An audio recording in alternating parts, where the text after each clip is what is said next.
Salam ekonomi konstitusi. Saudaraku sebangsa setanah air, teman-teman muda, dan para pecinta BUMN, Badan Usaha Milik Negara, di seluruh penjuru tanah air. Kembali lagi kita di channel Cita-Cita DC. BUMN maju, negara kuat. Saudaraku sebangsa setanah air, seminggu ini ruang publik disibukkan oleh pemberitaan tentang rencana aksi mogok para pekerja Pertamina yang tergabung dalam Federasi Serikat Pekerja Pertamina Bersatu. Aksi ini ditandai dengan adanya surat Presiden FSPPB kepada Menteri BUMN yang menyatakan permintaan atau lebih tepatnya mendesak Menteri BUMN untuk mencopot Direktur Utama Pertamina Nike Widiawati. Apa alasan FSPPB mendesak untuk mencopot pimpinannya sendiri? Ini menjadi pertanyaan publik.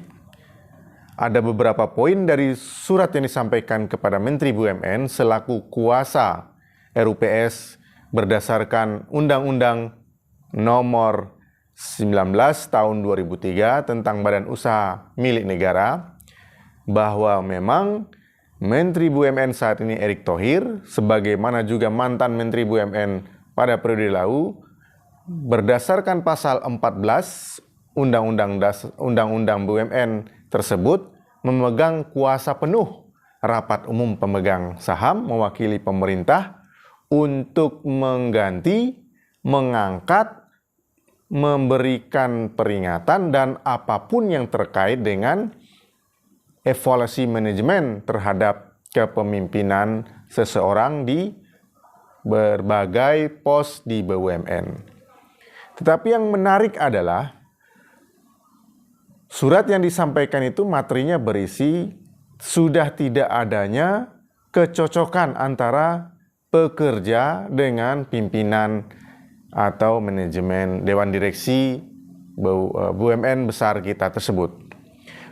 Saudaraku sebangsa setanah air, para pecinta BUMN, teman-teman milenial, kalau mogok itu adalah aspirasi hak pekerja dimanapun dijamin oleh undang-undang. Undang-Undang Nomor 13 Tahun 2003 tentang ketenagakerjaan memang menjamin aksi mogok para pekerja atau buruh sesuai ketentuan pasal 137 yang dilakukan dengan tertib, damai. Tentu saja ya mogok seperti halnya mobil, berhenti, tidak ngapa-ngapain. Tetapi konsekuensi mogoknya ini masalahnya adalah terkait pelayanan publik. Walaupun jajaran Pertamina menyampaikan pelayanan terhadap konsumen dan masyarakat tetap terjamin. Anehnya kemudian adalah ada beberapa saudara kita yang tergabung dalam ojek online memprotes aksi mogok ini. Ya, ini menjadi aneh. Karena sesuatu hak tidak bisa diprotes oleh orang lain. Hanya saja kekhawatiran para pengendara, pengemudi ojek online perlu kita pahami juga, karena terkait dengan untuk mencari nafkah hidup sehari-hari. Tetapi para pengemudi ojek online, ojol juga harus paham bahwa badan usaha milik negara juga harus kita selamatkan dari kepentingan-kepentingan korporasi atau kepentingan sesaat yang bukan bertujuan untuk memakmurkan seluruh rakyat Indonesia. Karena tujuan dan cita-cita hadirnya BUMN adalah untuk membangun perekonomian bangsa. Jadi kalau ada hubungan yang tidak harmonis, ada miskomunikasi, semestinya yang harus disalahkan adalah memang pimpinan.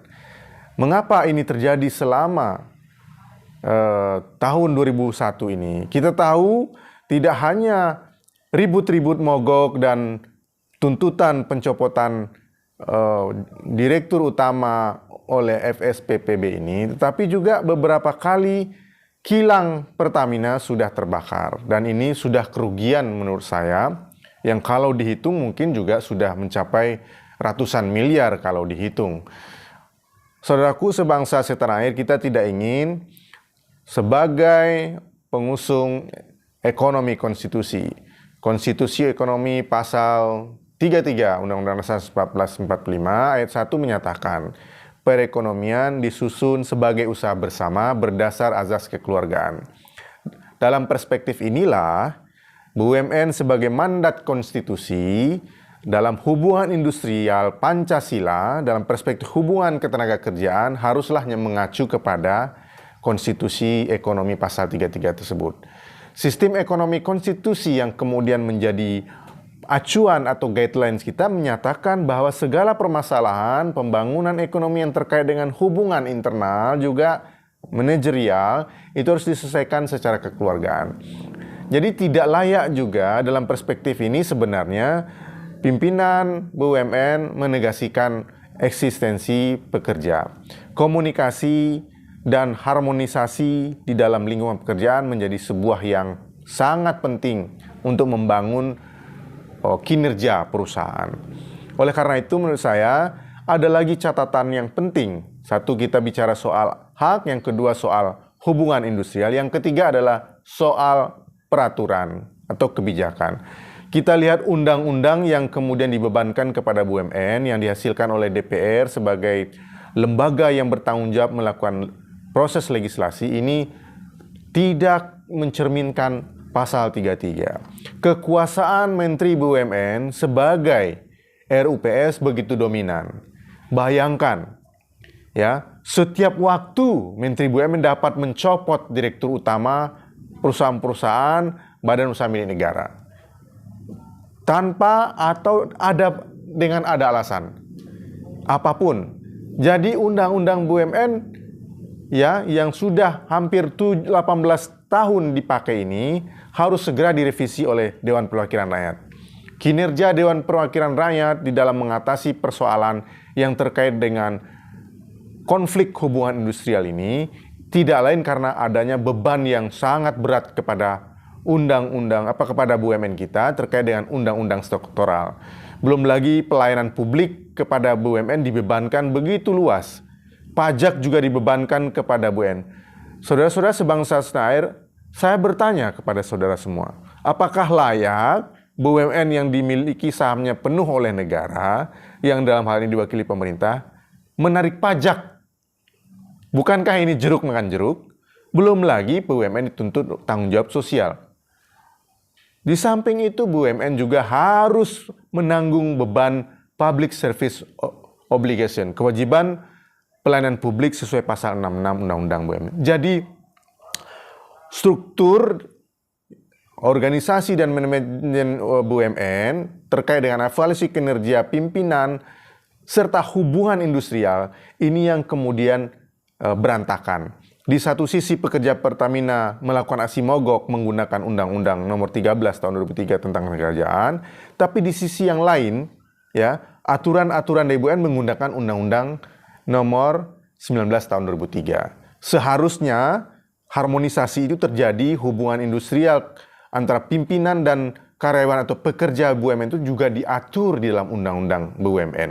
Karena ketenagakerjaan dalam perspektif hubungan kapitalistik antara majikan dan buruh itu hanya ada di perusahaan swasta. Sementara di BUMN tidak ada segregasi antara pimpinan dengan karyawan BUMN.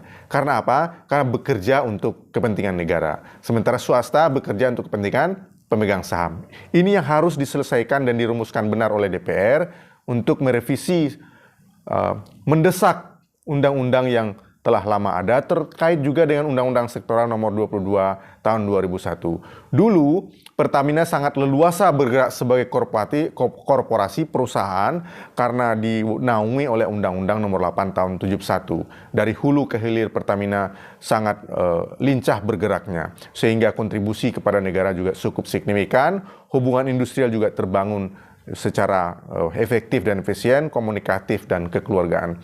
Saya kira saya sebagai ekonom konstitusi menganjurkan kepada teman-teman SPPB tentang aksi mogok ini harus diprioritaskan memang ayat 3 Undang-Undang Dasar 1945 pasal 33 tadi, bahwa kemakmuran rakyatlah yang diutamakan.